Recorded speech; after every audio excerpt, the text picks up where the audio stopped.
1 जून को फौज ने हरमंदर साहिब के ऊपर गोलीबारी शुरू कर दी। सिखों ने गोलीबारी का जवाब नहीं दिया। संत जरनैल सिंह जी सिंघों को घर जाने की आज्ञा देते हैं और कहते हैं कि आप लोग घर जा सकते हैं, किसी के साथ कोई भी जोर जबरदस्ती नहीं है। जिसका मन है वही युद्ध के लिए यहाँ पर रुके, क्योंकि यहाँ पर रुकोगे तो आपको गोली खानी पड़ेगी और शहादत देनी पड़ेगी। 2 जून को रिपोर्टर्स संत जरनैल सिंह भिंडरावाला जी से सवाल करते हैं और 1 जून को हुए शहीदों का अंतिम संस्कार भी 2 जून के दिन किया जाता है। अब वीडियो आगे जारी करते हैं 3 जून से।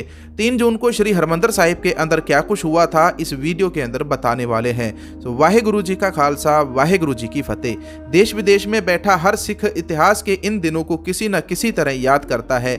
आज 3 जून का दिन है। क्या आप जानते हैं कि सरकार ने केवल जून का महीना ही क्यों चुना था? क्योंकि जून महीने के अंदर श्री गुरु अर्जन देव जी का शहीदी पर्व होता है और सरकार का मंसूबा यही था कि सिखों का ज़्यादा से ज़्यादा कत्लेआम किया जाए, सिखों का ज़्यादा से ज़्यादा घाण किया जाए और इनकी आने वाली नस्लें याद रखेंगी, सिख याद रखेंगे आने वाले वर्षों के अंदर।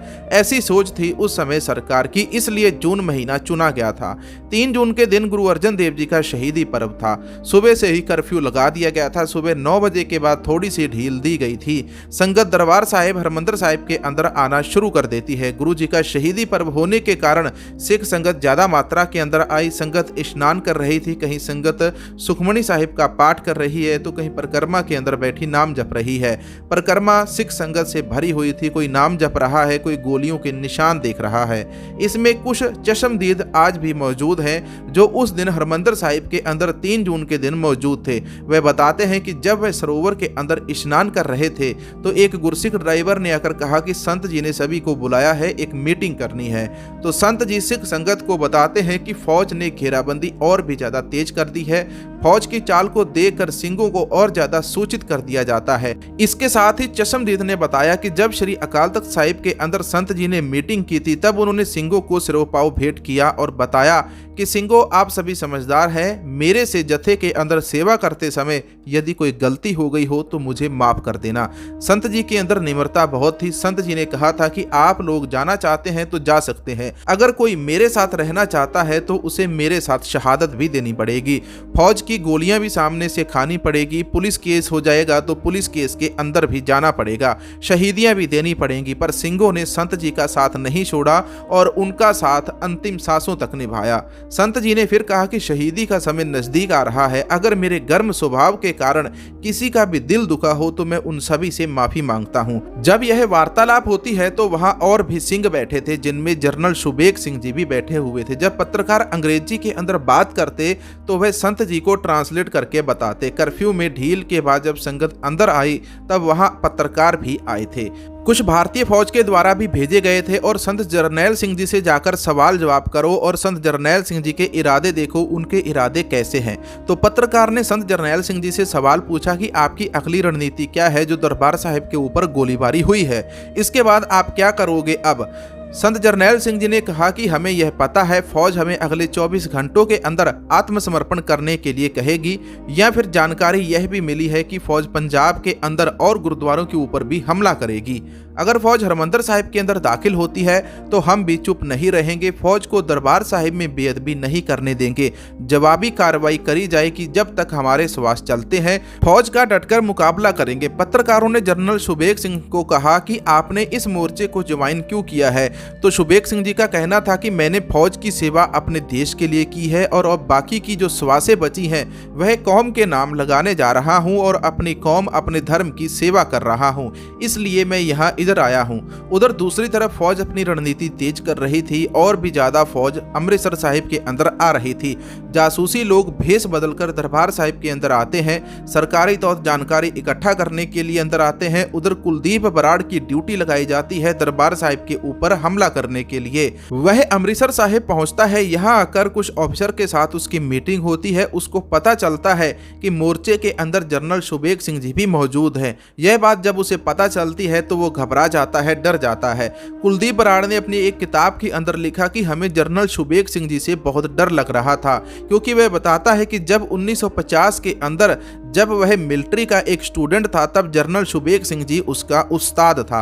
इसलिए कुलदीप बराड़ को जनरल सुबेग सिंह जी के दूरअंदेशी होने का अंदाजा था। उनके हौसले, उनकी तकनीक, उनके तौर तरीके से भी वह वाकिफ था कि वह कैसा महाबली योद्धा है। इसलिए वह जान गए थे कि यह मोर्चा किसी भी तरह से जीता नहीं जा सकता, इतनी आसानी से तो उनको हराया नहीं जा सकता। इसके बाद कुलदीप बराड़ ने अपने उच्च अधिकारियों को बुलाकर उनके साथ मीटिंग की और हरमंदर साहिब का एक मॉडल बनाकर फौजियों को बता रहा था कि यहाँ से दाखिल होना है, यहाँ पर मोर्चा लगा है, कहाँ कहाँ से गोलियां चल सकती हैं, ऐसे ऐसे हथियार अंदर होंगे, इस प्रकार से कार्यवाही की जाएगी।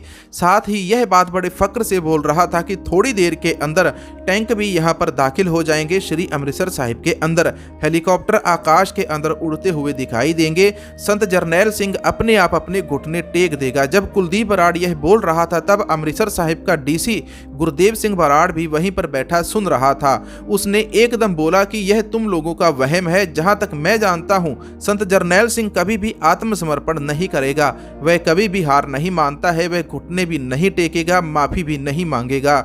इसका कुछ लोगों ने बुरा भी मनाया, पर उधर फौज तैयारी के अंदर जुटी हुई थी और तेजी और शक्ति दिखा रही थी। इधर संत जी और उनके साथी गुरबानी पढ़ के पाठ करके मन को मजबूत कर रहे थे और इरादे तेज कर रहे थे। फौज की तरफ से भी तैयारी की जा रही थी कि कब हुक्म हो और कब दरबार साहिब के ऊपर हमला कर दिया जाए। उधर मोर्चे के अंदर बैठे सिंह भी इंतजार कर रहे थे कि कब संत जी हमें हमले के लिए बोले और फिर सभी सिंह फौज को लोहे के चने चबवा दें। इस तरह से ऐसे 3 जून का जो दिन था वह बीता जा रहा था। फौज इंतजार के अंदर थी कि 3 जून को ज्यादा से ज्यादा सिख संगत अंदर पहुंचे और फिर वह हमला करे, और फौज ने वही किया जो वह सोच रहे थे। जब हजारों की गिनती के अंदर सिख संगत अंदर पहुंच गई तो फौज ने अनिश्चित काल के लिए कर्फ्यू लगा दिया और चेतावनी जारी कर दी कि अगर कोई हरमंदर साहिब से बाहर आया तो उसको गोली मार दी जाएगी। अपने घर वापस किसी को भी जाने की आज्ञा नहीं दी जा रही थी, चाहे उसका घर दरबार साहिब हरमंदर साहिब के दरवाजे के बिल्कुल ही बाहर क्यों ना हो। संगत में से कुछ लोगों को पहले ही बाहर निकाल दिया जा चुका था, जिसके अंदर पत्रकार मौजूद थे। फौज ने पहले ही इसका प्लान बना लिया था। बाकी की संगत के अंदर बूढ़े, बच्चे, औरतें सभी वह अंदर रह चुके थे। फौज जो सोच कर बैठी थी कि जो महीनों से उनकी तैयारी चल रही थी वह उन्हें 3 जून के दिन होता हुआ नजर आ रहा था। ऐसे समय में शाम तक हरमंदर साहिब का बिजली, पानी और बाकी की सारी सेवाएं रोक दी गई। संगत सोच रही थी कि कर्फ्यू हटा लिया जाएगा, पर ऐसा कहां होने वाला था। संगत को अंदर जो जगह मिली वे वहीं पर रात के समय लेट गए और आराम करने लगे। इस तरह 3 जून का दिन बीता और पूरी तैयारी हो गई थी। सारी संगत को, हरमंदर साहिब को, अकाल तख्त साहिब को हथियारों की रेंज के अंदर लाकर हथियारों के निशाने पर खड़ा कर दिया गया था। इस तरह फौज ने 3 जून के दिन ज्यादा तैयारी की। पत्रकारों ने संत जी से सवाल पूछे। संगत को अंदर ही बंद कर दिया गया। हरमंदर साहिब की सारी बिजली, पानी, सारी व्यवस्थाएं रोक दी गई। शहर के अंदर अनंत काल के लिए कर्फ्यू लगा दिया गया। संगत जी, ऐसे 3 जून का दिन बीता। 4 जून के दिन ऐसा जुल्म सिखों के ऊपर किया गया जिसके जख्म आज भी खुलेआम दिखते हैं। वह संगत जी आपको अगले पार्ट के अंदर बताएंगे।